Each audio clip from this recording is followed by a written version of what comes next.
Good evening, everybody. It's Sunday, a little bit after 7 p.m. I run a little bit late. Had to work today. Some of y'all know I had to go back to work because the last 4 years has been devastating for me. And so here my crippled ass is trying to walk around a store, can't barely walk, uh, trying to work the counter, trying to deliver parts, trying to return parts to the shelf that needs to be put up. What's up, Kim? How you doing? It's good to see you in here. Appreciate that. But hi, Andy. How you doing? So, anyways, I got off at 6 and I was running behind. I kind of want to talk about the comments that Kash Patel and Dan Bongino said about Epstein's suicide. That's going to be one of the topics today.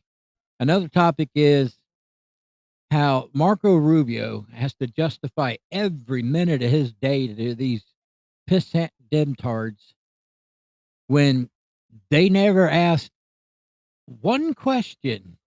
Now, I know the right did a little bit to Mayorkas and them, but they never really talked about what they did for all day long. These demtards are going after Marco Rubio because he's got like three positions, I think. How much time has he spent on each position? I guarantee you that one man is spending more time doing the job the way it's supposed to be done than the three individuals that had that job individually by itself. Guarantee Marco Rubio was doing a better job. But the demtards, they are who they are. What do you do about it? Vote them out. Working on it. They just got to. It's almost. It's like it's a justification for their pay because they feel like that's their job is to try to denigrate the Republican person who's ever in charge at the time when it's not one of them. It's like Jasmine Crockett got on Stephen Colbert show and talked about how Donald Trump spent 25% of his time playing golf. And I said at the time, that man does more in 2 days than the fake president in 30 days of the previous administration. And from now on, he's a fake president in my eyes. If you don't agree with me, explain how I'm wrong. You got the auto pen, big scandal, right? We don't even know who in the hell he doesn't know who in the hell he pardoned. 8,000 pardons with auto pen. Think about that. Now they got a whistleblower saying it was pay to play. So they say there's at least three staffers they know of, and I had it this morning, the list of it this morning, and I don't have it in front of me right now, but three staffers that they said had control of the auto pen. But the Republicans are just as fault as I say this all the time. I hate to go over this again, but I'm going to go over this just a little bit and move on, I guess. If you uh, if you're a Republican, and I know you're the minority, even that Demtard from Michigan posted articles of impeachment against President Trump on the floor, House floor. Nobody voted for it, but the fact is that he he did it for a little clout and fame or whatever, I guess, because nobody knew who he was before that. But it was a joke, but that's beside the point. Everybody knows where he stands, and anybody who voted with him, we know where they stand too. Somebody on the right could have posted articles or the 25th Amendment, how you want to say it, knowing it wouldn't go nowhere, but at least you would have seen where everybody stand because now, today, it would make a difference. If you knew where they stood then, knowing what now, what you didn't know then, we all had that suspicion. The the regular people of this country had that suspicion.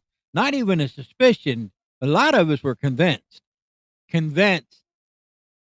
that we had an idiot running the country or not running it at all. And I'm sorry he's got cancer, but and I know, and he blurted it out in 2022 in a speech that he had cancer. So they've known it. They've known it for a while, and a shame on his wife, Dr. Jill Biden. Of course, we know that doctor don't mean nothing. She ain't a real doctor of anything. But her son, or actually stepson, and her, you seen the IV marks in his hand. They were pumping him up with full of drugs just to get him to where he's coherent enough to stand in front of the podium and talk for a little bit. And could you imagine the effort it went through to get him to practice and pumping him full of drugs to keep him upright, to stand and do those state of the union addresses, because he didn't do a bad job when he did those, but you could still tell there's something wrong with him. He couldn't answer any questions off the cuff. Everybody talks about Donald Trump. Donald Trump will stand and talk to you. He'll answer almost every single question that's thrown at him, and he does everything in front of the press. What he did with that president from Africa, South Africa, a lot of people are calling it an ambush. Well, so what? We're not shooting his ass. We're just pointing it out in front of the public, in front of the world. Look what you're doing to your people. And you want to do business with us? Shame on you.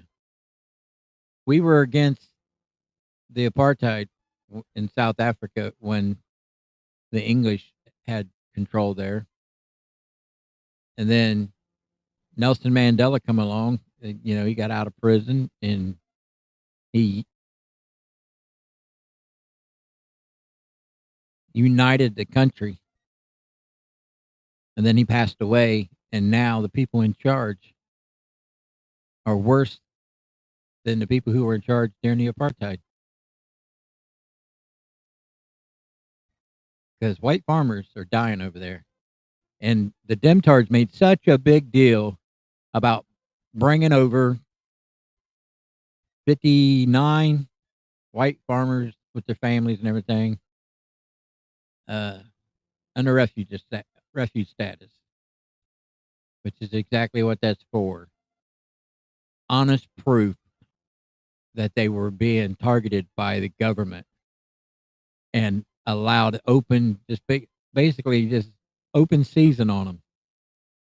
You kill them, we'll give you their land. What's that, Andy? Letting the world know Africa is committing genocide, but better not say one word about genocide in Gaza. Andy, I think more and more people are starting to say stuff about Gaza. Now probably not to the extremes that you want, and I get it. I'm like you. I think they've fired back enough. They've taught them a lesson about not screwing with them. They need to stop. They need to make peace somehow. And then if the Hamas and all them, because they are who they are, fires something else in there or sets up and does some kind of an attack like that, like they did on October 6th, I think it was 6th or 7th. I'd say if that happens again, what do you got to do to make it stop? The next time it happens, if it happens, then they have to remove the threat. And the Hamas people has entwined themselves into the population of Gaza so much that so many innocents are dying because of how the Hamas uses them as a shield. But those people need to stand up, rise up, and help Israel out, help them weed out the problem. The thing is, I don't think they are the problem. So it's kind of a pickle. They need to figure it out. They need peace. Yeah, Andy, you're right. Blessed be the peacemaker. And do we think President Trump's going to be it? Maybe.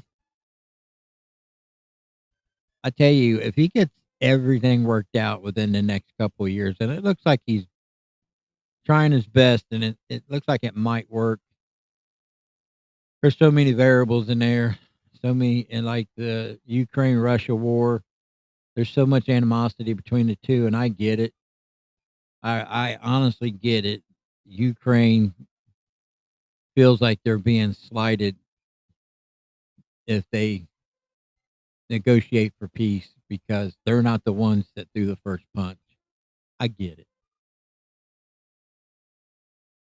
But if you could work out a deal and have some kind of a guarantee that it something like this would never happen again from that country, and you had real security.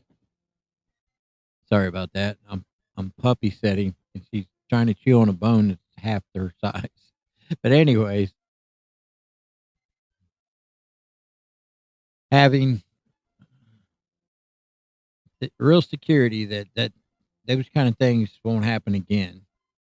And if we're going to be over there doing business, and even Trump said he's going to do some kind of business with Russia. If Russia, these are like carrots. I'll give you this carrot if you do this. Sorry. I think she's doing it on purpose because I'm ignoring her. You ever have a puppy like that? Truly has the personality. If you ignore her, she gets pissed. It's kind of wild. But I'm trying to do a live stream here. It's not very professional, dog. But anyway, I digress. So if we get peace, I can't guarantee we'll have peace all over the world because some people have been fighting for thousands of years. But if we remove the threat in a few places in the world, sorry, and we start seeing a little prosperity and manufacturing in this country with low energy pricing, low grocery bill, and being able to save a little money so we can go on a vacation. And I don't recommend it, but I see them do it all the time. Going on vacation on credit. That don't seem very smart, does it? Credit cards are supposed to be for emergencies, for when you have some kind of an event happen and you just don't have that kind of cash. So you have that credit card to help you get over a hump, and hopefully you can pay it off fairly quick. It's not so you can go to Disney World. It's not so you can go to Vegas. It's not for you to go visit your family in Arizona or Florida or wherever you might go. It's not for none of those things. Credit cards are not for that, but we do it. But I'm not gonna do it. I'm not gonna do it, but they do it. I don't know how I got on this subject. Anyways, I want to get back to the original one. I think, in my opinion, Kash Patel and Dan Bongino are lying. And they might have a good reason to lie. I don't know. But I think they're lying. Let me play a video of something that has to do with that. And it shows I haven't watched the whole thing. So we're going to see it together, basically. And I'll stop it and comment on it. And you guys can obviously comment in the chat there and let me know.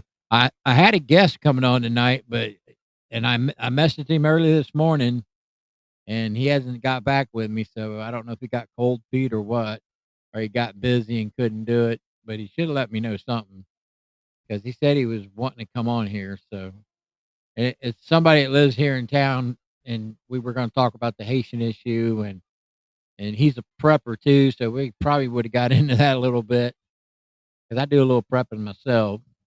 I recommend anybody and everybody to do it. Prep your asses off. Because you think we won because President Trump's in office? You better think again. I say it all the time. They talk about civil wars coming. I'm talking about pure war. They're gonna. It's open season for white farmers in South Africa. Well, it's open season here for MAGA. You hear what I'm saying? The rhetoric. These idiots that drink the Kool-Aid, that are part of the cult, they're very dangerous, very violent because they're psychotic. The shit has ate their brains. That Trump derangement syndrome is real. They drank the Kool-Aid. They believe the mainstream media. They believe what the Demtards are telling them. They just believe it. They drank the Kool-Aid. You see my theme song? That's my theme song. Every show now. Don't drink the Kool-Aid. That was a true story in that song. Those who are old enough will remember it. It's Jim Jones, Pastor Jim Jones, had a congregation of, he convinced 900 people to sell their homes, sell their cars, put all the money in one big kitty that Jim Jones controlled. Jim Jones was allowed to have sex with any woman in the entire congregation, married or not. That should have been a red flag, but it wasn't. So they bought land down in South America. Then a lot of the family members here, and I say this because Jim Jones and them are from Springfield, Ohio. Actually, from right outside of South Charleston, just between South Charleston and here. Still local. Most of their congregation was Springfielders. But he bought that land, convinced 900 people to go down there and work it, to grow stuff, to be like a commune kind of thing. Uh, but they had like practice suicide runs. It's like they knew if the man was coming down on them, instead of sitting there and fighting and him getting locked up and the people, he did not want the people to go free, basically. They were with him for life. You're with me or you're dead kind of thing. And you could not, once they got down in South America, they had no chance of coming home. They would have been killed. So some of them drink the Kool-Aid just to get away from him. So they committed suicide because they had no other option of getting out of there. Because a few of them wanted out. But anyways, a congressman went down there to check it out because so many family members here in this area begged our local congressman at the time to check it out. Let us know the family members are fine. We don't have no contact with them. We don't know what's going on. He goes down there and they assassinate him on the tarmac of the airport. Him, the news crew that was with him to document it, all of them get shot, killed. And then 900 people committed suicide. Hmm. Let's get back to my story. Suicide. Did Epstein kill himself or not? And if he did kill himself, I'm impressed. But I don't think so. The autopsy tells you different. Everything, I mean, think about it. I always say connect the dots, guys. One thing by itself may not mean much. Okay, so they removed his cellmate that morning, so he's in a cell by himself. Okay, then the cameras ain't working. Okay, something by itself don't mean much. Cameras don't work sometimes. Then the people who are in charge of checking in on him fall asleep. And just in that time that they fall asleep, he commits suicide. Great timing. Because when they woke up and go and do their job after they woke up, he's now dead. So he figured out exactly when you guys were going to fall asleep so he could commit suicide and be successful at it. Really? And then Dan Bongino and Kash Patel gets on TV and says, "Oh, all evidence points that he did kill himself." But what evidence? Because the autopsy says something different. I think they're lying. And why? But let me find the video and you'll see what I'm talking about if you haven't seen it.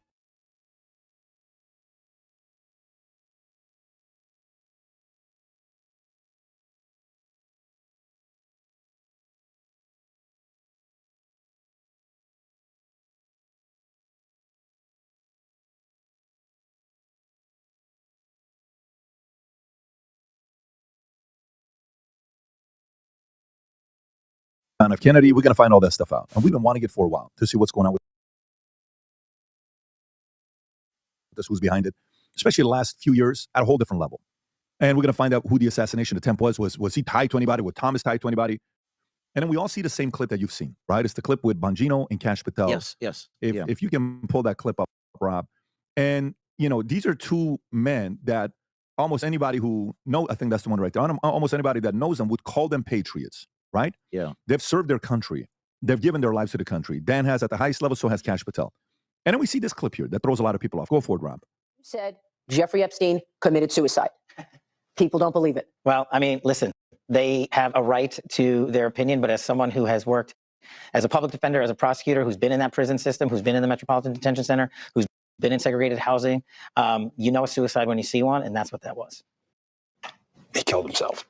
You want me to? I've seen the whole file. He killed himself. I know it's hard work. You said, and you saw people that have done body language. Dan looks uncomfortable saying what he said. The way he answered it, you can tell they've role played that, and now this is purely what people are speculating, right? And then you have this one clip with Pam Bondi. Correct. If you have the Pam Bondi one, I'd like to play so that. maybe walk us through what's going on here before we. I don't know if you want me to narrate live as opposed to watching me on the screen. What's better to do? But perhaps we go to the beginning of where you see Pam Bondi on the hidden camera. So I'll just talk live what I said on the camera. Okay, so there she is at the White House. Go back to the beginning of that clip of her life. So that was a tough one for me to publish because you asked if I'm political, and I think I'm. You have to decide who you want to be. Are you a political operative or are you a journalist? And to be a journalist, it's hard because you have to do things like this.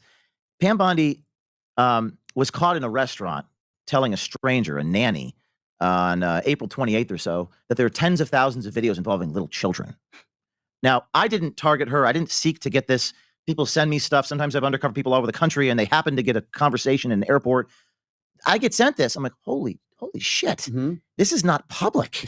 The Attorney General of the United States, and by the way, Kash, I believe the FBI reports to her, so this is the top dog, is saying to a nanny in a restaurant something that no one knows. And to me, I'm like, well, that's an interesting story, is it not? So I do what I have to do. I reach out to the Attorney General's office for comment. I say, Pam Bondi, the Attorney General of the United States, was caught in a restaurant saying, and I actually wonder whether I should have done that. I probably did him a favor by giving them the exact quotes. And then a few days later, she says the exact same thing publicly that I emailed the Attorney General's office for comment saying, and played the clip of her at the White House. This is what she said. Thousands of videos of Epstein with children or child porn. Now, this is the first time an official has publicly acknowledged that videos of Epstein and his victims exist. What you may not know is just 9 days prior, the Attorney General had a very similar conversation with a total stranger in a restaurant. Do you know when the Epstein files are going to get released? We hope soon. The FBI's been. Okay. So- Any dates? No, you know what it is? There are tons and thousands of videos. Yeah. And it's all with little kids. So they have to Jeez. go through every one. Pause. So it's interesting because she said it privately in a restaurant to, well, Publicly publicly in a restaurant, not privately. And to me, it's like, that's something. So I felt like I had to publish this. Now, if she hadn't gone publicly and said this, and I had released this clip in the restaurant, it would have been a much bigger deal. But it does raise questions, doesn't it? Why are they not being transparent with the American people? Why are they telling a nanny in a restaurant? So it raises questions to your point about Kash. I know Kash a little bit. I think he is a good man. And I mean that. Based upon what I know about him. I don't know Dan as much, but I also think he's a good man. I don't trust the bureaucracy that reports to them. And if you put any good man and the most ethical person at the top of that bureaucracy, I think you're setting them up for failure. Let me give you a specific example of where I'm coming from. I was raided by the FBI shortly before I met you. The FBI pointed guns at me and took my reporter's notebooks. They just recently closed the case against me. I remember that. The I FBI do. in February of this year. And they gave me back my phones that they had for 3.5 years. When you get a search warrant to conduct a raid, you have to go to a judge, right? With a reason. Oh, we have this probable cause, the reasons why to raid. When you close a case, which is very rare for the FBI to execute a search warrant and not bring charges, it hardly ever happens. You are required by law to give a copy of the probable cause. That is the reason why you conducted the raid. Guess what they did? They redacted every single word of the probable cause used to raid my newsroom. Every word. Maybe your producer can pull it up on Google or something. Every word. There's a black bar, Pat, through. It's ridiculous. It's literally black bars. And we're not talking about terrorists. We're not talking about Jeff Epstein. We're not talking about child molesters and drug traffickers. We're talking about James O'Keefe, the journalist. So if our FBI, our Attorney General's office, can't be transparent about why they raided a journalist's newsroom, why do we have any faith in the FBI to be transparent about these other issues? That's where I'm coming from on this. And is this in regard to the Ashley Biden diary, James? Correct. This is it, right? Because somebody contacted you and told them that they found the diary of the daughter of the President of the United States saying a bunch of stuff and also claiming that her father showered with her probably at inappropriate ages, and then they raid your house. Correct. Yeah, it's an affidavit. It's on my go down. It's Project Veritas journalist detained devices seized. This is not it, but it's on my X page. There's on page 47 of the affidavit. Every word is redacted. I mean, I was enraged. The American Civil Liberties Union, which is a liberal group, came to my defense. This is crazy. You take if another country like Ukraine or Russia or North Korea did this, our State Department would. So my point is, I don't have a lot of faith in these institutions. I just don't. What do you think happens when they get in? That's what I want to know. Because to me, there it is right there. I apologize. I apologize. Could you just? I apologize. Is that real? That's a real document. Can you zoom in, please? Like what? It says probable cause justifying search of O'Keefe's person and premises. Every single word is redacted. They even redacted the footnote. So isn't this insane? There's more. They can do whatever they want. They don't have to show you why they came in your house. It's literally it's a violation. Look at this. Look at this. The whole thing. Keep going, Rob. Like, okay, I see what they did there. Okay, wait. There's something unredacted. Read the bottom. What's the bottom? Read that. Based upon my this is an FBI agent, I have learned, among other things, that cell phones are capable of sending emails. Great. Are you kidding me? I'm shocked they didn't redact that. This is not Saturday Night Live. And then it goes on to the rest of the affidavit. But the previous 3 pages are the probable cause. That is the justification for the raid against James O'Keefe. And James, if you don't mind, what were they looking for? The diary? They weren't looking for the diary. They already had that. What were they? Well, that's a loaded question. Yeah. Were they really trying to do? What were they really trying to do? They were really trying to get inside my cell phone because people in the government come to me with information, which as a reporter I have a right to receive, and they don't like that. Of course. Now, if you think about did you give them the password to your cell phone? This is another very interesting story. Because you know what happened with Ron Johnson, where when they walked up to his house and they took his phone, and the rule of thumb, if you ever hand your phone over, you're not supposed to give the password. How did they get into your phone? This is a crazy story. They bang on the door, and it's the loudest pounding. You know it's the feds. You just know. And I go to the door. I'm like, I'm opening the door because they're going to shoot me. And then they open. They put me in handcuffs. I think I'm under arrest. They say, no, this is a search warrant. I say, I want to speak to my lawyer. I say over and over again, I want to speak to my lawyer because I learned I was arrested 10 years prior. Don't talk to the FBI. Just don't, even if you're innocent.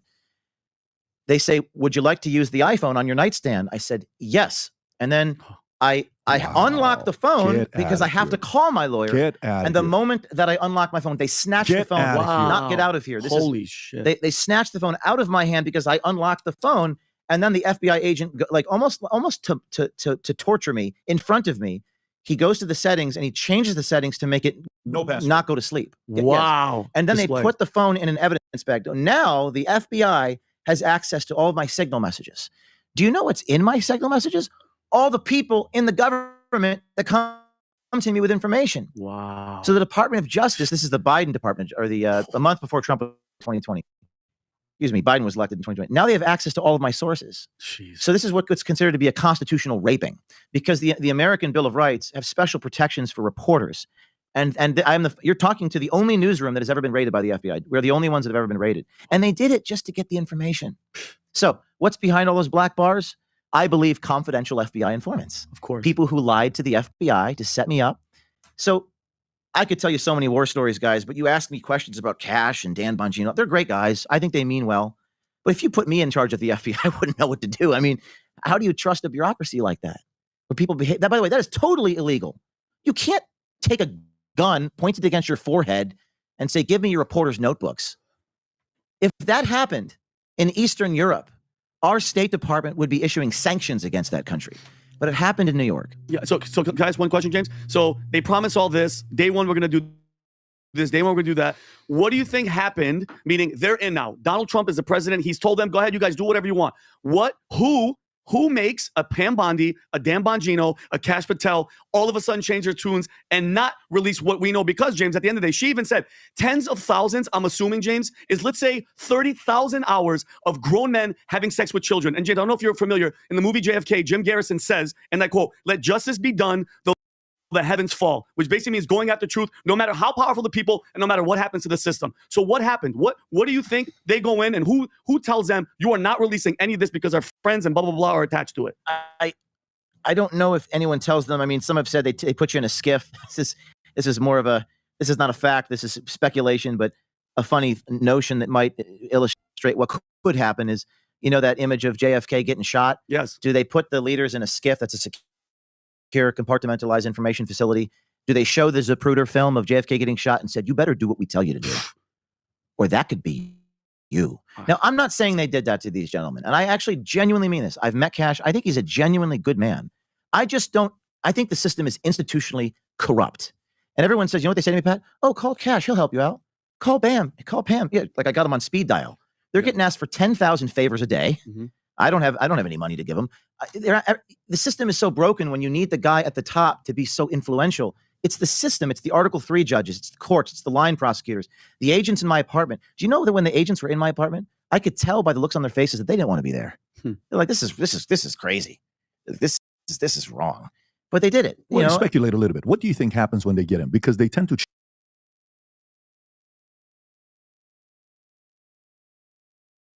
change when they get in. You talking about the FBI agents? Anybody and everybody. The moment they get in, and the whole quote by Mario Cuomo, people campaign in poetry, but they govern in prose. You know, once they go in, you know, they used to communicate and talk to you. Now the only way they talk to you is with emojis. You know, hey, when they were campaigning, they wanted to talk to you regularly. I want to come on the podcast. I want to do this. I want to do that. And then all of a sudden they're in. They're more quiet about it. But what do you think happens when they get in? Politics. I'm working on a story right now. One of the directors of the agency, they mean well. They go into FEMA. They go on the IRS. They have all these notions of freedom and prosperity and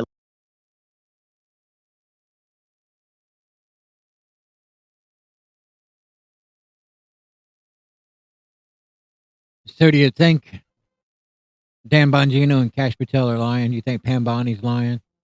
Of course, she's saying that she has thousands of videotapes of young children being molested. And then we all know in our conspiracy theory heads, they couldn't leave Epstein alive. He knew too many people done a whole lot of bad things. And he would have probably sung like a canary. Or he'd have just not said nothing. Don't know. I mean, he was capable of killing himself, apparently. So I'm sure he'd be willing to do whatever it took. But he feared him so much. Let's say he did kill himself. He feared him so much, he decided to take his own life instead of face the consequence. because he probably figured the death they would give him would be far worse. Now, I say connect the dots. All these things that happened in one night at a federal facility. Are we that incompetent? Or would you rather be called incompetent than to be part of a conspiracy to commit murder?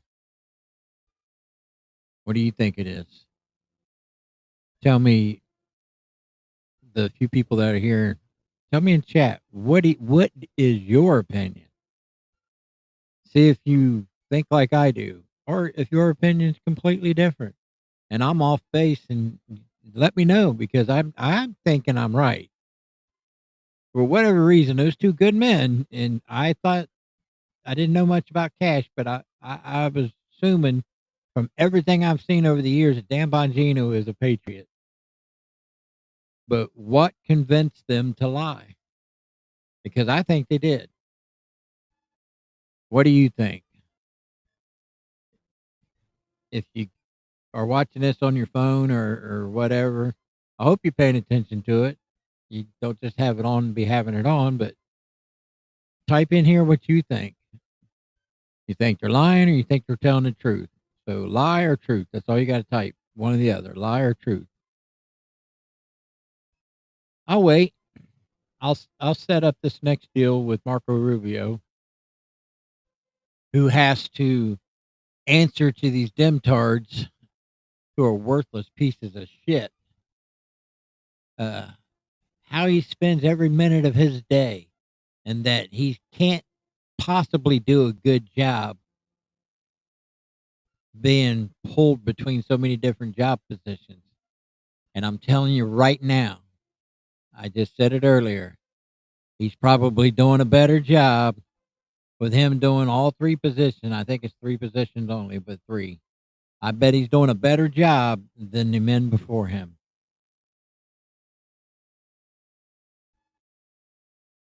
Nobody questioned the men before them about how they spent their day. Now, they got questioned by the right about, like, Mayorkas. Where's the money coming from to take care of these illegals? Why are you not closing the border? Why are you not doing this? Why, what are they are that? And that's usually something that would come from our side. All the left did when they had their 3 minutes or 5 minutes to talk to him, did praises on him, but didn't dig at anything or any of the bad shit that he kept being accused of by the right. Got one person types in a lie. Really? Y'all don't want to participate in this? It's not hard to type. Lie is 3 letters, and truth is what? 4? TRUTH, 5 letters. So 3 letters or 5 letters? Come on now. Kash and Patel don't want to be killed by the Clintons.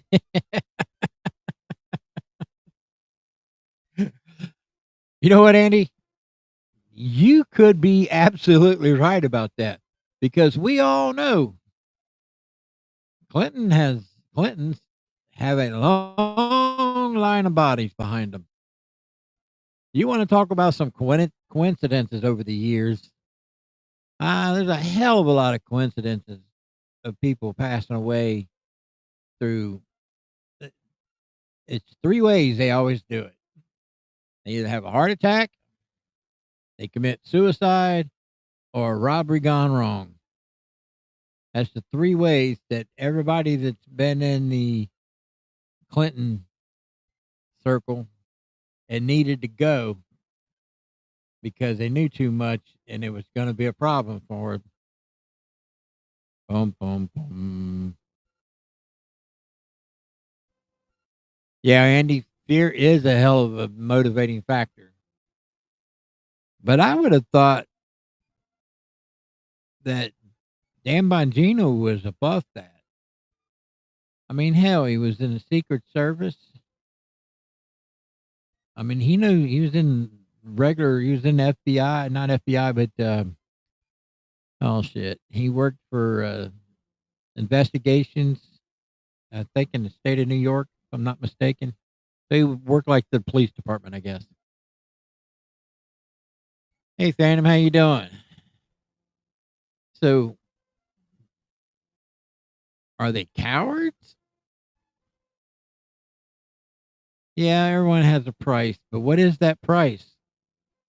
What caused two men that we all know, at least they talked a good game over the last decade, and they really have the last decade. I mean, Kash Patel got in there and right in the thick of things when it comes to trying to clear Trump of a lot of this stuff. Dan Bongino, he'd been up on, in front of the Congress many times testifying on things that he knows went wrong, like Secret Service issue in Pennsylvania and other things like that. Similarly, over the years, constantly torturing their family members in front of them if they don't comply.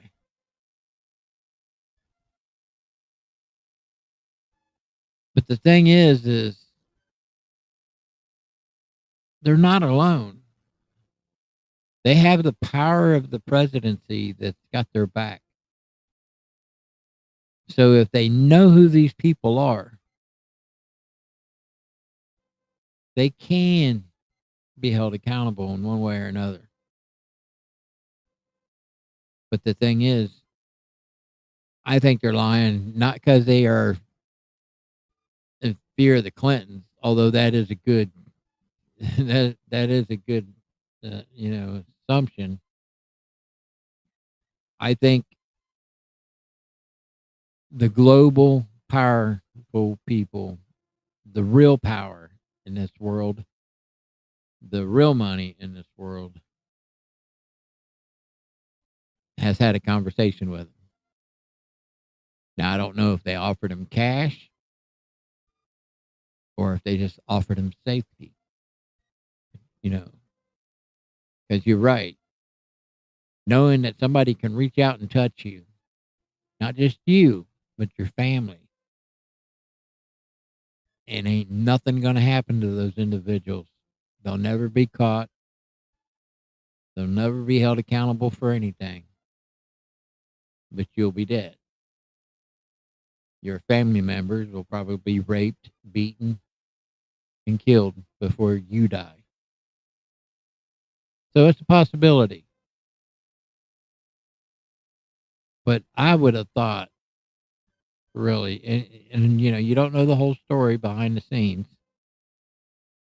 Like we've been waiting on this Epstein list. It's been ridiculous amount of time been waiting on this shit.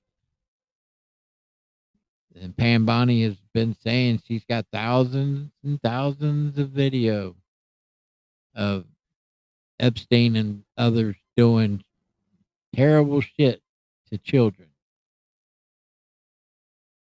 So who's in these videos? Not the children. I mean, I'd like to know that they're still alive and safe. See, that's another thing. How many of them are still here? Because you know what when they do certain things, a lot of them love to do snuff videos. So they have to dispose of the body afterwards, and I have my own opinion on that. That's another show. I've talked about it before. I did a whole segment on it, on what I believe. Let's see here.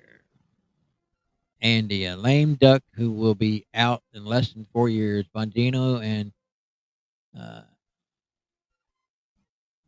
what is it? Pajit Patel. Okay. Want to be able to make a living once he's out. I don't, okay, it's just Phantom. I don't think they would break over money, but they would if their children were tortured and killed. True. Very true. I'm not discounting any of those theories. I'm glad to hear him because I'm pretty sure they're lying because all the stupid shit that happened the night that he died to make that possible, removing his cellmate, cameras stopped working, people who were in charge of him fell asleep, and just in that time that they were asleep, he was able to kill himself. And then when they woke up and did their little rounds, he's dead. And he had lucky timing to know to do that while they were sleeping and know how long they were going to be asleep. Too many coincidences. So no, I don't think he killed, or I don't think he killed himself at all. I think he was killed. I just don't understand, and you guys probably are giving me the answers and they're probably true. There's reasons why people don't tell us something because they are in fear of something. But they talk shit so many years. That's the thing. You talk shit and then you don't follow through. Really? I don't blame you if you don't follow through with it, but don't talk shit for a decade about it and then not do nothing about it because you had to assume that you were going to go up against some very vicious people that had a lot of power. You had to know that. Why talk shit when you know you're in position to do nothing? And then when you do get in a position to do something, now all of a sudden, no, he killed himself. Yeah, we seen the report. Yeah, he killed himself. Really?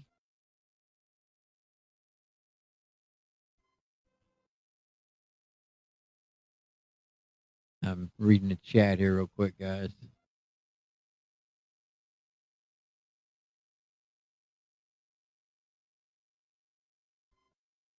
Let's see here. They have no problem disposing of bodies. Yeah. And do you know how they dispose of the bodies? Because I have my theory. I want to hear. I want to hear what you have to say, Phantom. How do they dispose of the bodies? They talked shit and found out it was worse than they imagined. That could be true too, Phantom. Absolutely. They thought the swamp was just, ankle high or shin high. Then when they got there, they realized the swamp was so deep that they were drowning in it. It was so deep. Exactly, including Bondi. That's right. Pam Bondi the same way. They got there and they got, oh shit, this ain't a swamp. This is a fucking sea of bullshit. But still, you talk shit for a decade. Then you do nothing. If you wouldn't have talked shit and you did nothing, I wouldn't be as angry about it. And I realize safety, you got to protect yourself and your family. But God damn it, you got my hopes up. That's what I'm mad about. You got my fucking hopes up. Believe that or not. Isn't that silly to be mad over something like that? Because you feel like the right people got in positions in office, and all these people are fighting for the same thing that you're fighting for, and now they're in positions to actually make a difference, and nothing. I mean, we can't even deport a bunch of people. We got the court system, these activist sons of bitches, slowing down the agenda. It's the world is twisted, people. What's this? One was buried at sea. I don't know what happened to Epstein and that Butler shooter. Apartments was cleaned out immediately and the body was cremated. Okay. So are you ready to hear my theory? I've told this theory before, and I don't want to bore you to talk about something again, but I have a hobby. It's not just cars. I am fascinated with yachts because I love yachts. The quality of a floating mansion is badass. The people who have money and lucky enough to do that. I don't hate on them. But here's the thing. So this Epstein list is probably a list of the most powerful, richest people in the world, who probably, if not all, but most own yachts, big yachts, yachts that travel across the transatlantic uh, corridor and all around the world. They have super long ranges. They can go 5,000 nautical miles, 7,000 nautical miles. They have anti paparazzi shit that they have that's on their boat that you can't even take a picture and get a clear picture of anybody standing on outside the boats because of the equipment they have. They have anti-missile defense. They have bulletproof glass. They have all kinds of stuff. Why?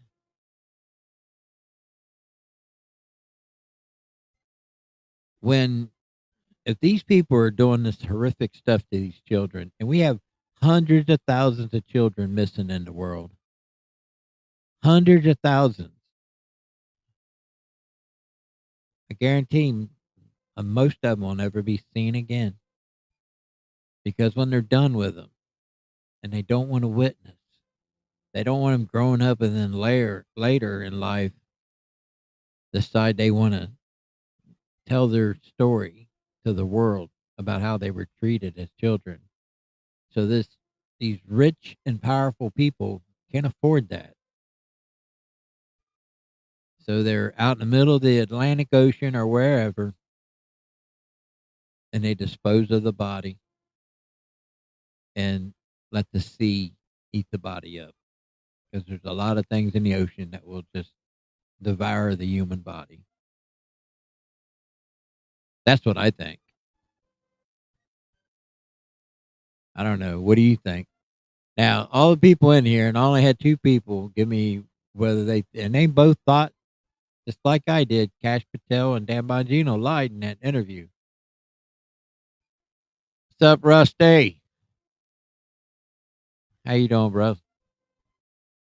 I'm kind of bouncing all over a bunch of subjects right now, Rusty. Right now, I'm talking about Dan Bongino and Kash Patel lying about the Epstein killing himself thing.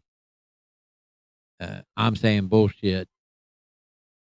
They've changed their tune for a reason. I don't know what the reason is, and we've been speculating on that. Why? They've been preaching for 10 years about how they get in a position they'll help clean the swamp. Then they say, nope, he killed himself. There's nothing to see here. Move on.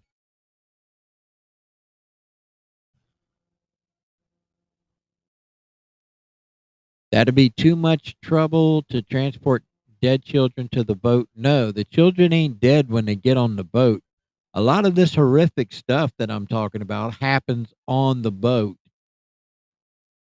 So it's not hard to transport children to a yacht that is out in international waters. They pick them up wherever they pick them up at Epstein Island or wherever. They go and they pick them up. They do whatever on the yacht, and then they dispose of the body. They don't like take these children that are scheduled to be eliminated to a boat to take them away. This stuff is done on these boats in international water and away from prying eyes.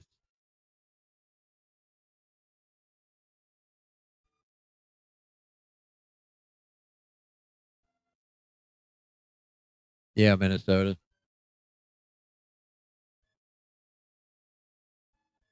I think that would help too. They need to look at the CPS for those missing kids. I'm telling you, a lot of those kids you'll never see again. They are gone. It's the saddest thing I've ever had to say, but I believe it 110%. They're gone. They're not going to be something that we'll find 5 years from now, 10 years from now. They will never be seen again.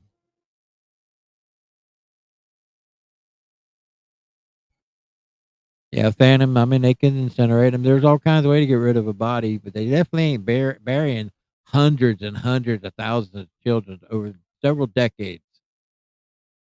Because if you notice, it has intensified in number.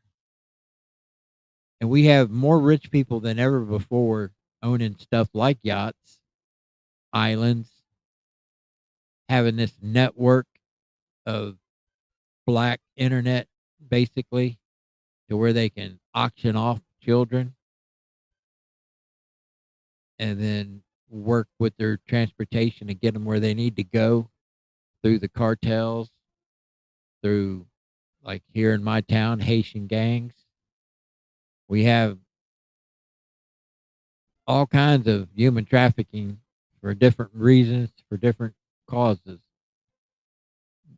But the most horrific is human trafficking for sexual deviancy, because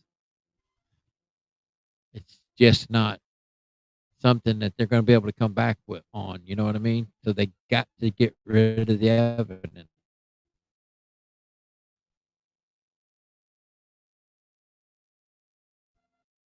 Yeah, Rusty. Yeah, exactly right. Um, they look like they've been MK altered. Yeah, that's right. Minnesota. If I didn't say hi, I'm saying hi now, bro. Hi, how you doing? Phantom, I'm glad you participate, and I appreciate that.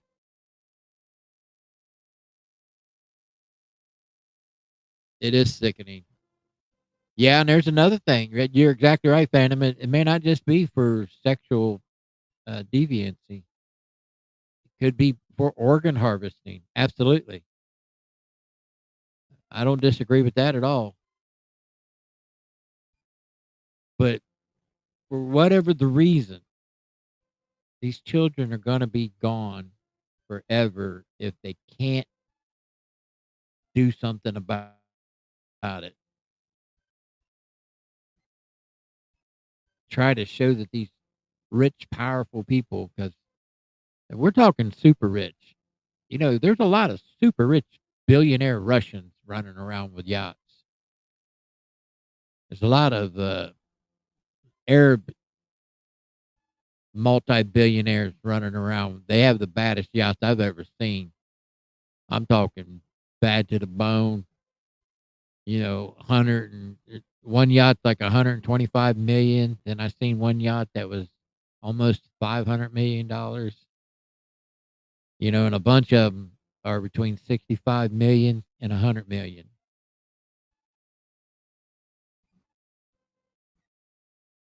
This is the lifestyle of the rich and famous. And they have a kid fetish. It's about as gross as you can get, but they have that. And, you know, look at P. Diddy, all the gross shit that he's done. But so far, what I've seen, you may not like it. It may be morally not your thing. But I haven't really seen where he's actually broke the law that would require something that he's done that the people at his parties didn't want to do. You know, like take ecstasy, you know, that's in the shape of Obama's head. You know, when they made that joke that P. Diddy used to have Obama in his mouth, you know, 2-3 times a week. That's what it was all about, ecstasy made in Obama's image. Yeah, Andy, they even got private submarines. Absolutely. That's the new thing. They're going from yachts to submarines. I've seen one actual completed submarine, but there's a host of them that are in the design phase and the beginning of the construction phase. You are right. Private submarines are the next big thing for the super rich.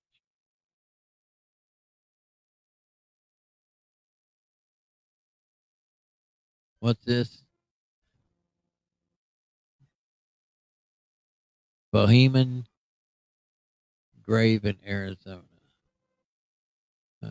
Okay. It's something I don't know about Minnesota. I'll have to look into that. Phantom, sorry guys, I'm trying to read all y'all's chat, but y'all finally fired up the chat room tonight. Big question is who's supplying the bulk of the children? Paying mothers breeding farms, adopted. True. There's all kinds of ways and all kinds of reasons. Children get snatched right off the street all the time, especially in these other countries where they don't have a legal system like we do, where they have law enforcement that'll do something. They literally can go and snatch a group of children up and are actually, like you said there, pay parents for their children.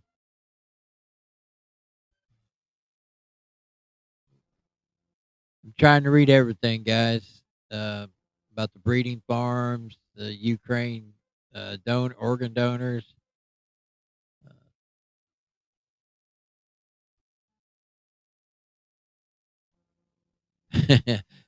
How can McDonald's serve billions of burgers every year with the beef supply we have? Oh, that's because it ain't real meat. You know, it's that soy meat. That's what they call soy base. Hamburgers. That's how they do it. You can't tell the difference between eating a hamburger at McDonald's and eating one, say, I don't know if you have a Rally's in your town. That's probably the last real hamburger that I've eaten at a restaurant, fast food restaurant, is a place called Rally's. It sure ain't McDonald's. I do not go to McDonald's for their hamburgers. I do not. Now, some of their breakfast stuff, like the McGriddle, and even the steak and egg and cheese bagel, the steak is not what it used to be. It's some kind of soy-based shit now too. So anyway, that's another subject. The Bell sacrifice in Arizona. Okay. Well, I'm gonna look into what you're saying there because I don't know anything about that, Minnesota, about the Bohemian grave, the Bell sacrifice in Arizona. I'll get a chance. I'm off tomorrow because y'all know I got a job. I'm working again. My crippled ass is out there trying to make a living. Let me do this. I got a commercial to read here real quick. Part of my partnership with Rumble. So let's see what it says. I got to read this. Okay. So, New American Empire. The new empire is populist and pro-Trump. On locals.com, donates a portion of the subscription revenue that helps kids who are starved and trafficked. Now, see, we're talking about that right now, people. Use code RUMBLE for a free month premium subscription. The New American Empire is a new populist pro-Trump media company. They have free and premium subscriptions available. You can hang on. You can find their community on locals.com. Every month, they donate portions, like I said, of subscriptions to revenue to help kids that are starved or in traffic. So let's help them out. Let's get a subscription. It says it's the standard subscription's free. If you want the premium subscription, you can have it. Just kicked me out of trying to read it. Guess I didn't do that good of a job.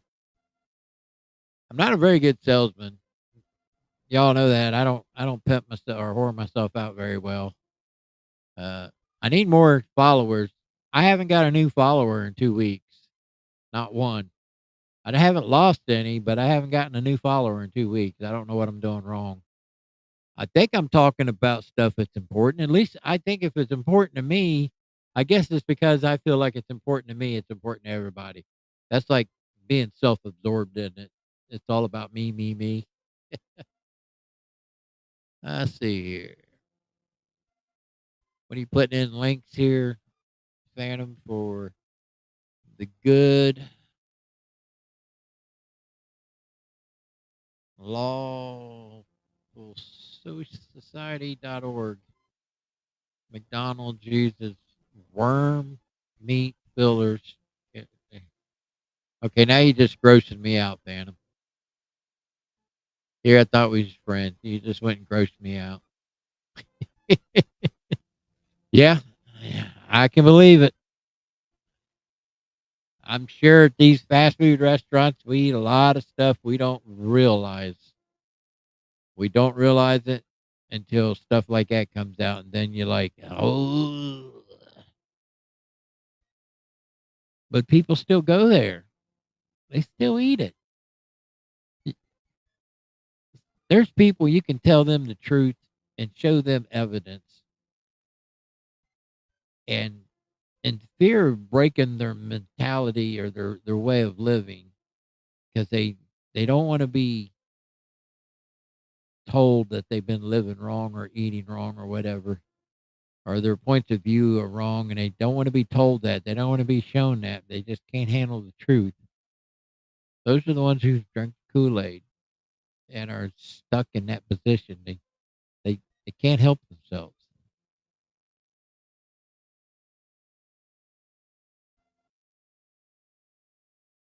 All right, Phantom, I'll check that out. Like I said, I'm off tomorrow. I don't have to work. My new schedule is Tuesday through Friday. I will be working, but I will also still try to get my live streams in. And hopefully I'll be fired up on this new radio station with Killer Carl and them, and do a morning show before I go to work. Doing my day job, as I'm going to call it now. It's been very hard on me because there's a reason why I don't work. There's a reason why I'm on disability. There's all kinds of reasons why I'm this, that, and the other. But I'm forced to go back to work. It is what it is. So I want to get back to I have some stuff. I told y'all every live show I'm going to do a update on what's happening in Springfield, Ohio with the Haitians. So let me get through this Marco Rubio basically firing back at this demtard that he's had to come up in front of the committee and defend his every minute of his day. Like I said, he probably does a better job with those three positions than all last three men or women or it or they or them, whatever they were called, did it with individual positions. He probably does a better job than all of them put together. What are we watching tomorrow? Well, Andy, do you remember the Billy Jack movies? Where he's going to take his left foot and he's going to put it on the right side of your face, your chin, and there ain't a damn thing you're going to be able to do about it. Do you remember those movies? I think there's 3 of them total. So it'll be the first one, the Billy Jack movies. I thought, it can't all be about cars. It's got to be about stuff that influence you. Because I got into martial arts, believe it or not. It's funny how movies influenced me when I was a kid.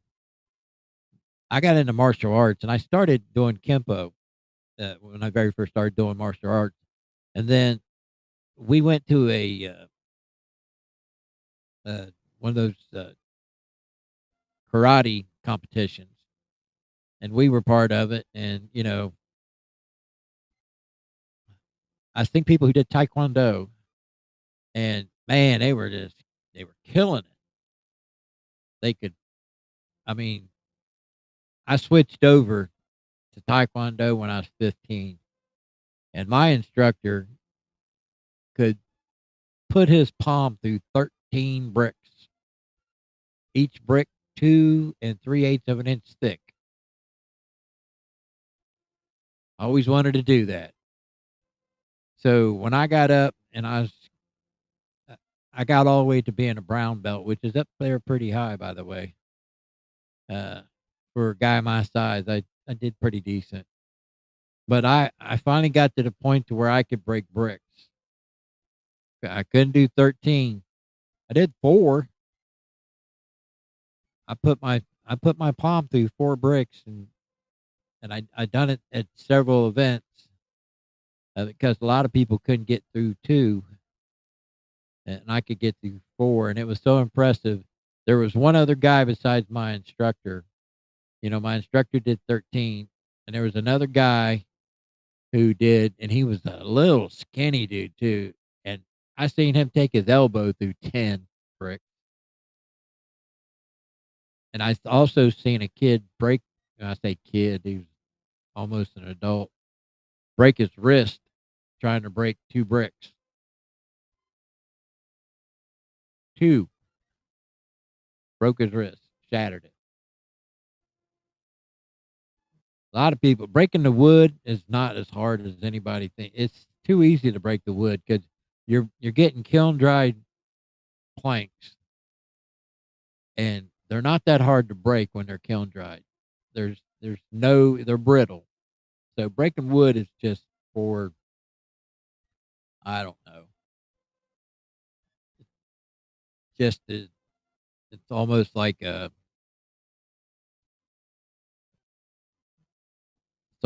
circus act, basically, in my opinion. But when they're breaking bricks or they're doing some kind of wild ass kata, which is a routine with a weapon, that shit's real. As real as it can get. But anyways, let's get on to this video. Let me go find it here real quick. Marco Rubio trying to justify his every minute of his day to this stupid ass demtard congressman.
Archivist.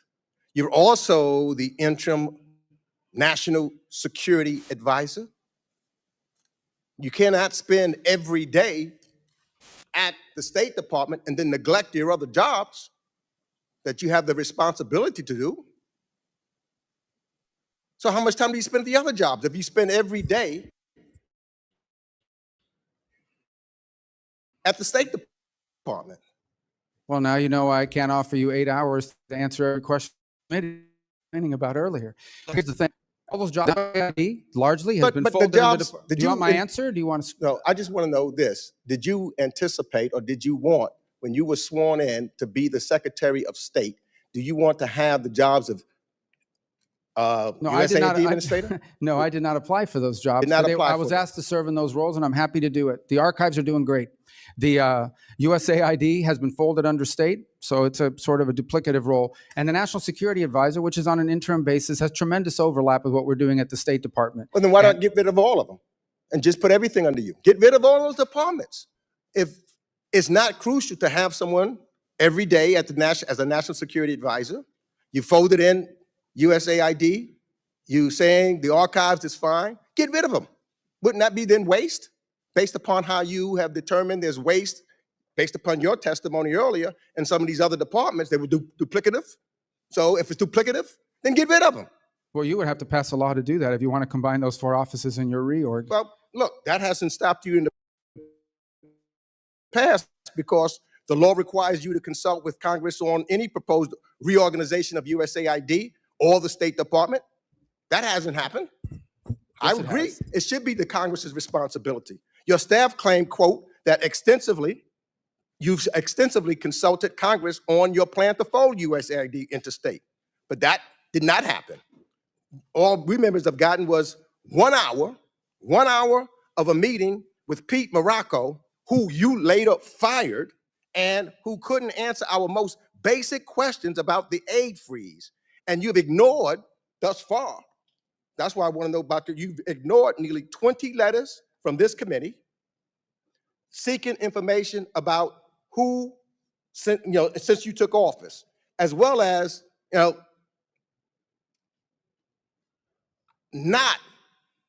we spoke one time, but not consulting this committee at all. I don't call that extensive consultation. So you're right. Things that you've done should be in collaboration with the United States Congress. But surely the USAID and all of these other things was not, Congress was not consulted one time. Senator Rubio would have demanded it. Well, we've complied with every part of the law. Every single part of the law has been complied with, including you, for example, have written us 16 letters. You've been briefed on 7 of them. Some of them we couldn't answer, and we told you why we couldn't answer, because they were subject to litigation. 4, you've gotten answers in writing, and 5, we've gotten just in the last few days. Well, 16 letters. I've been there 17 weeks. You write me a letter a week. I'm going to yield my last. Where for the first time since the end of the Cold War, the United States had a near-peer competitor and adversary in the state of China. And we need to confront that. And our foreign policy needs to be geared around that and the realities of this new world. And so what that means is we have to have a State Department that can deliver on a foreign policy that is rooted in the national interest of the United States. To defend the national interest of the United States requires us, number one, to make sure that every dollar we spend and every action we take has to have measurable outcomes that deliver for the American people. They have to either make our country safer, or they have to make our country stronger, or they have to help make our country more prosperous. It has to do at least one of those 3 things. And ideally, whether it's a program or a measure that we take, it should do all 3 of them. Now, what that means is that there are some great causes in the world. There really are. There are some great causes. There are some horrifying things that are happening on the planet. America cannot solve every single one of them. What we need to focus on is prioritizing our foreign policy to those areas that are in our national interest.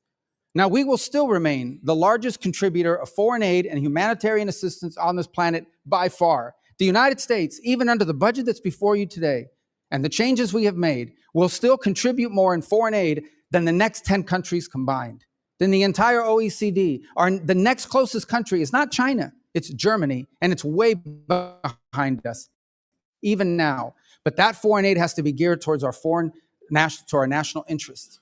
We need to design a State Department that delivers on that. Yes, we canceled a bunch of contracts in USAID. Some were stupid and outrageous. Others didn't serve the national interest, and others we kept. And we are folding it under the Department of State. And you know why?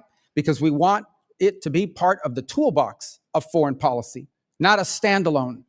It is not charity. Foreign aid is not charity. It is designed to further the national interest of the United States. So we will do humanitarian assistance. We will do food assistance. We will do developmental assistance. And we will do security assistance. But we will do it driven by our embassies and our regional bureaus. Because what those issues mean look very different in Guatemala than they may in Chad or in Kenya or in some other part of the world in the Indo-Pacific.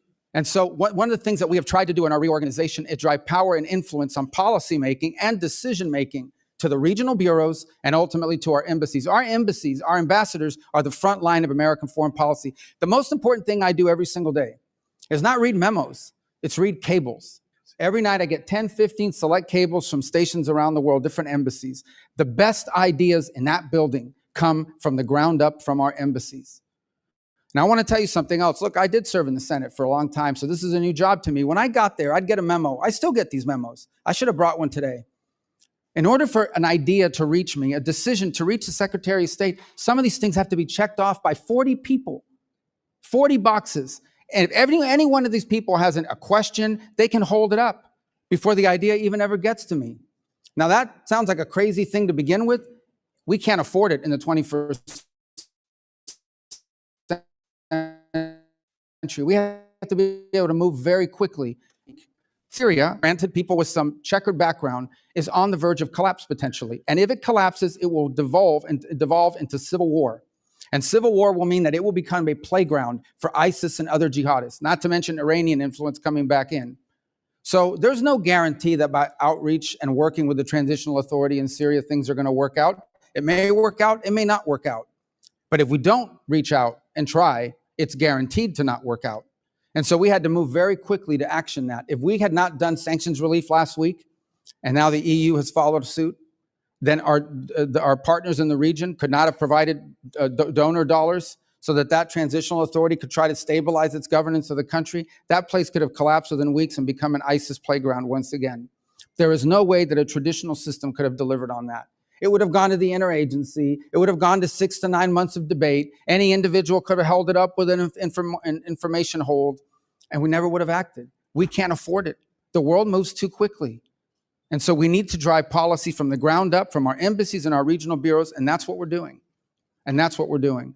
On the last point I would make about foreign aid has to be part of our portfolio, part of what we do, and it has to be consistent with our agenda in any region of the world or any country.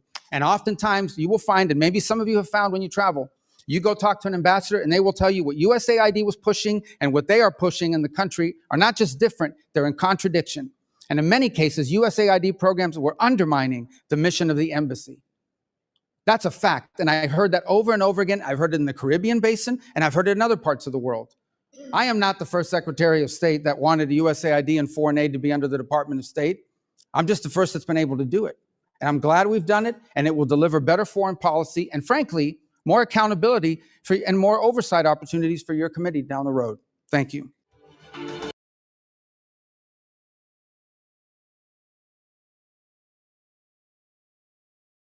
How many think that Marco Rubio is doing a better job than you expected? I know he's doing a better job than I expected. But I mean, I always liked him in a way, because he was a senator out of Florida.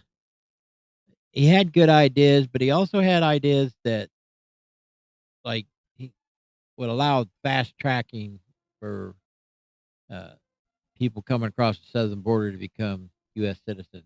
And maybe that's a good thing. I don't know. I don't see it being a good thing. If you cross the border, you pretty much put a bullet in your foot trying to get into this country and be part of the fabric of it. Because most of the people that came across the southern border anymore is not, and they don't want to be. But how many of y'all think, damn, you got another person in there, like so many of them recently that President Trump's put into office, really think outside the box to get shit done. Now, I know I've been harping and complaining on Kash Patel and Dan Bongino and Pam Bondi and Kristi Noem, Southern Barbie is what they call her, because all they do is interviews. We ain't really seeing much get done. I mean, take I can't think of her first name, Haba, the one that used to be part of Trump's legal team. He put her up there in New Jersey, made her prosecutor. There's people getting arrested in New Jersey. They ain't messing around. Like that congresswoman who was hitting on his, I don't know if they was ICE agents, but they were definitely some kind of law enforcement, coming down with a hammer fist, turning her back into him and pushing into him, trying to break through the gate. Oh my God, she got charges against her. Oh. What'd she say? I did nothing wrong. I did my constitutional duty. I'm a member of Congress. You can't do that to me. By God, they did, didn't they? And she wasn't the only one. There's a lot of it. I mean, a shit ton of illegal aliens have been taken out of New Jersey. A lot. And I mean, and there's all over the country there's a decent amount of people leaving, but not enough. And I get it. It's kind of hard and it is expensive to do what we do. And you got every freaking activist judge in this country who's left leaning trying to stop everything that we're doing. And when I say we, because to me, when President Trump does it, if I feel like he's doing it for me, so I say us. But I think Marco Rubio is doing a great job. I think he put that congressman in his place and continued on with this is what we do in the department. This is what we do when it comes to USAID. This is what we do when we try to interject into foreign policy across the world. We can't fix everything. You heard him say it. We cannot fix everything. And we can't pay for everything, too. I was saying this morning. We got to quit paying people to be our friends because that's basically what they're doing. You know what I mean? Don't want no conflict with you. Here's $45 billion or 100 million this or 80 million here, 3 billion there, 2.5 billion over here. I forget how many countries we give payments to supposedly subsidize their government. We give a shit ton of money to Canada, who talks shit about us, who think they're better than we are. Not the people. I've got friends in Canada. I like them a lot. But even they think their government is right and President Trump is wrong. But we all know different. You think Marco Rubio is a professional smoke blower? I actually think he's doing the work, Andy. I really do. And I know we can disagree, and that's one good thing about the right. We all can have different opinions and still be nice to each other and not try to cut them out of our lives and not want to talk to them no more or whatever. That's one good thing about the right. We can have different opinions because we're not a cult. We didn't drink the fucking Kool-Aid. We have a mind of our own. We have opinions. Different opinions. Not one that's been told to us. What is it they say? If I want your opinion, I'll tell you what your opinion is. So it ain't happening on the right. Everybody has an opinion. And yeah, and see, Andy, when Marco Rubio was a senator, I thought that very thing. I thought, oh my God, all this dude does is blow smoke up people's ass. I really did. I thought that very thing when he was a senator. But now, I think he's doing a halfway decent job. Is he perfect? No. But is anybody in government perfect? Absolutely not. Our government's broken. There's a few people trying to fix it. And I'm proud of them. I think they're doing a better job than I thought they was going to do. I worry about the midterms all the time, but we're not there yet. Right now, we're dealing with what we're dealing, and things are slowly changing. Then we have this scandal of the auto pen with 8,000 pardons. 8,000 pardons. Who in the hell has gone over and thought 8,000 prisoners should be free and exonerated? 8,000. Including the criminals from the J6 committee and Dr. Fauci, who got preemptive pardons in the 11th hour, as they called it, using auto pen. Why was they using auto pen? He was there at the White House. How can you claim that that was legally used when he was right there at the White House just before President Trump got inaugurated, when he's supposedly in the 11th hour signed these pardons for the J6 committee and all the witnesses and Dr. Fauci. And Dr. Fauci went, his pardon was like his son's pardon. Took it back 10 years. Any crimes in the last 10 years that he's committed up to that day of when it was, I forget, it might have been the 20th of January or somewhere around there. Up to that date, he's pardoned. Don't know what he's pardoned for, but he's pardoned. J6 committee. Don't know what they did illegal, but they're pardoned. Witnesses. Don't know what they did, but hey, y'all are pardoned.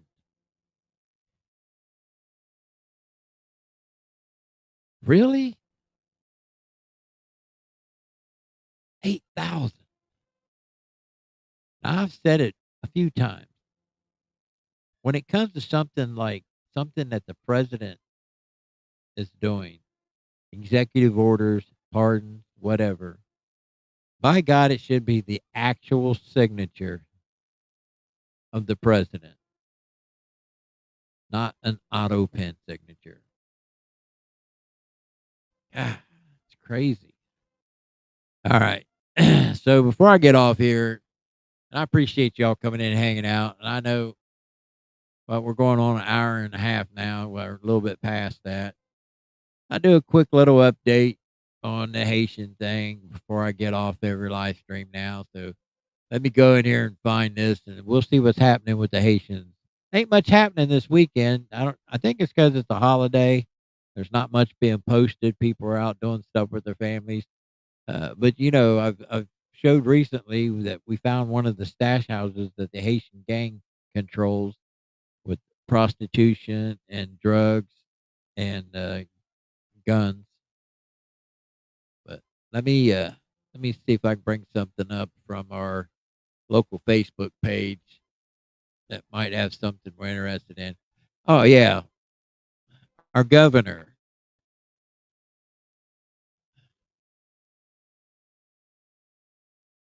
Our governor, like, hey y'all. Oh, what happened? I got killed. What's going on here? Ooh,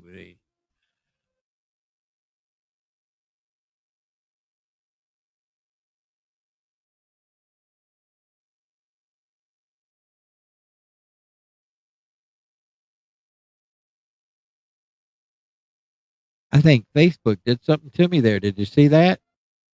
I lost all control. Would not let me log back in.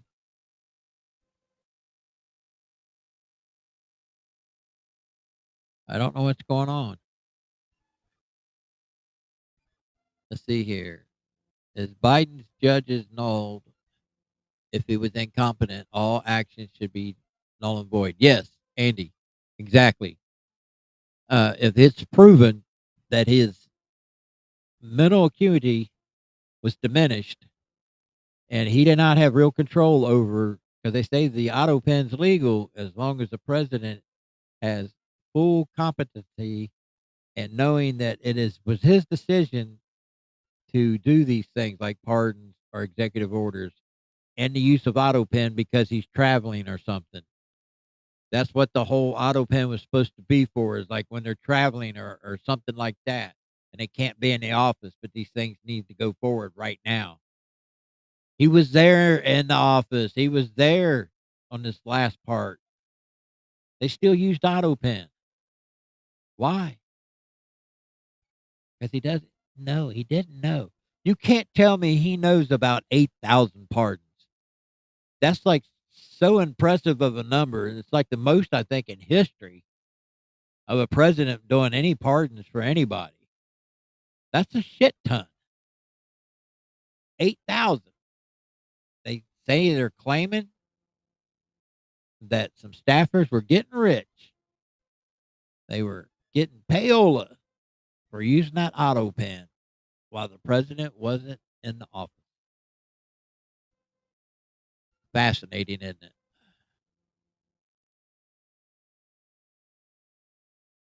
Yeah, Andy, the president should be the one who auto pen should not be allowed from a U.S. president. U.S. president needs to sign paperwork.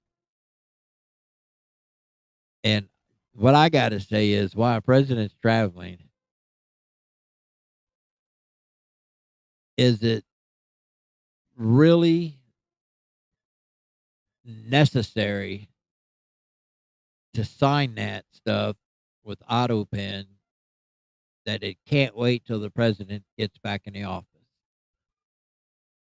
The delay of that, of them traveling, if it's that bad, everybody ever heard of FedEx? If it's an executive order, FedEx that motherfucker to them. Let him sign it over there. Once it's signed, they don't have to FedEx it back. He can hold on to it. He can just tell them to go forward with it, because I signed the executive order and it's a done deal. I mean, hell, this government spends a shit ton of money doing nothing. Spend a little bit of money getting these things to the president wherever they're at so they can sign it. Not use auto pen.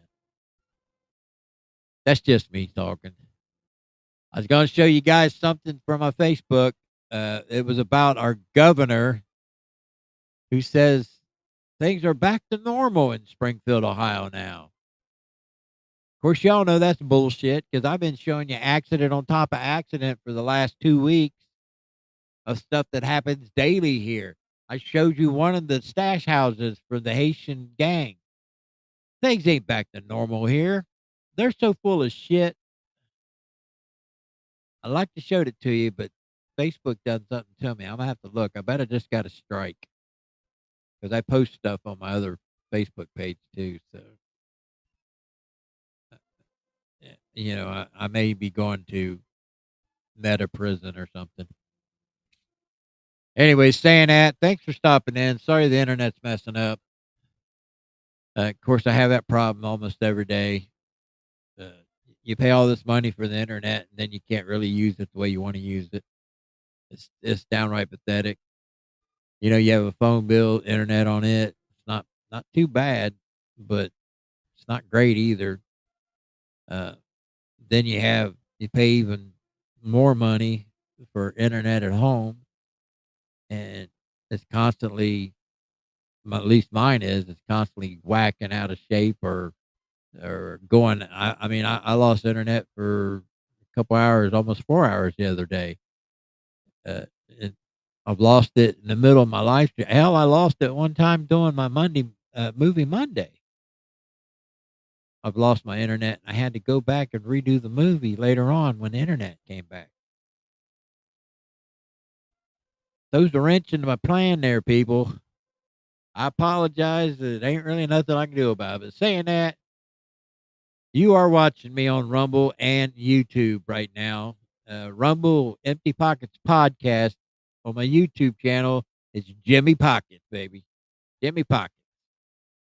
I'm gonna have to go through, as I say always, and edit the YouTube version of this, because when it becomes a recording and a video or whatever you want to call it, I will get a strike, guaranteed, for something I done wrong during this live stream.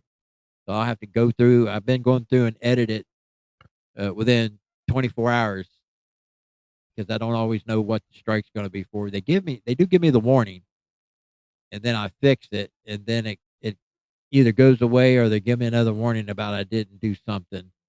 But it's with a threat of a strike or having my channel completely removed. YouTube sucks.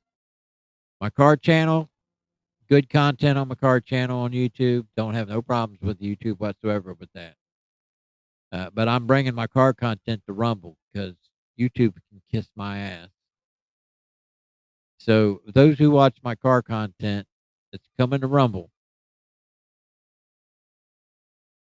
So I've not been out in the garage due to health reasons, but I'm getting ready to get back out in the garage. So let me tell you my schedule, people. I try to live stream daily. I'm on Killer Car Show Tuesdays and Saturday nights, although he did not have it last night. He had something come up. But typically it's Tuesdays and Saturday nights at 8 o'clock on Eastern time. I'm on Carl's show. I like to get on Kim's Coffee Talk in the morning sometimes when I'm up that early. I'm gonna hopefully here in the near future I'll have my own radio show in the mornings. It'll be a call-in radio show. So that'll be about an hour or 2 hours. They haven't really told me how they're going to slot it yet. And then I have a job, and I'm working 26 hours a week. That's what they got me scheduled for. So don't sound like a lot, does it? But it's so hard on me. I can't even explain it. Saying that, I'm done whining about that.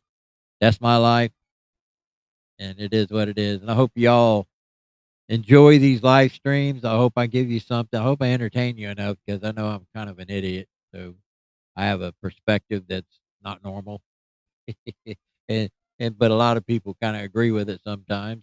But I may not get it across to you in a professional, articulate way, but I do it my way. So saying that, give me a thumbs up. If you ain't following me, what's your problem? What is your problem if you're not following me? What the hell? Follow me. It don't cost nothing. What is it? What I gotta do? I'm not stripping or nothing. What I gotta do? Anyways, guys, I'm just kidding. Y'all follow me if you want. If it ain't worth what you're wanting to see, or the stuff you want to see, don't follow me. I get it. Yeah, I'm not everybody's cup of tea. So, guys, my name's James. So I'm saying till next time, I'm out of here. Y'all have a good night.